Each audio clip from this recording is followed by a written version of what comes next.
Medwatch 7 is sponsored by Comanche County Memorial Hospital. Comanche County Memorial Hospital recently welcomed a new neurosurgeon to their team who is passionate about using the latest technology to help him be as precise as he can be in the operating room. Dr. Christopher Newman says he was working at a hospital as a secretary when he met a neurosurgeon and got to see his first brain surgery. He says he then went to school at night and got into medical school and watched as many neurosurgeons operate as he could.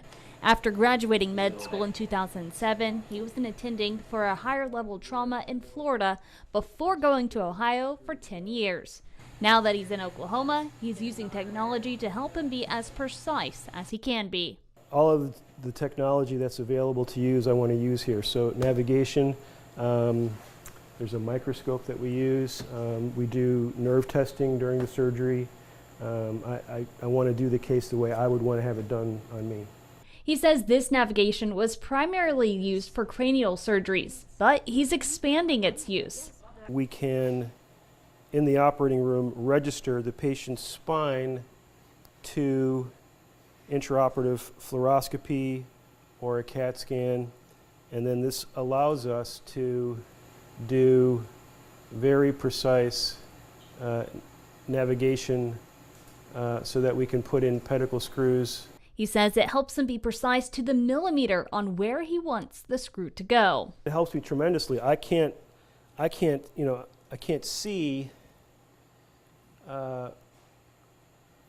through the bone. I can't see the side of the bone. I can't see where this bony channel is, but with this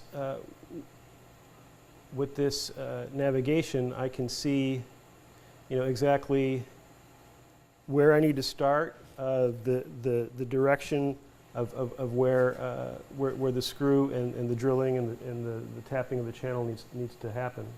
It also lets him choose different size screws to see the best possible hardware to use on the patient's spine. This would be where I would want to start the screw and then drill the bone. And then there's another instrument that comes in, which is a tap, which also has these references on it, and then we can tap the bone and place the screw.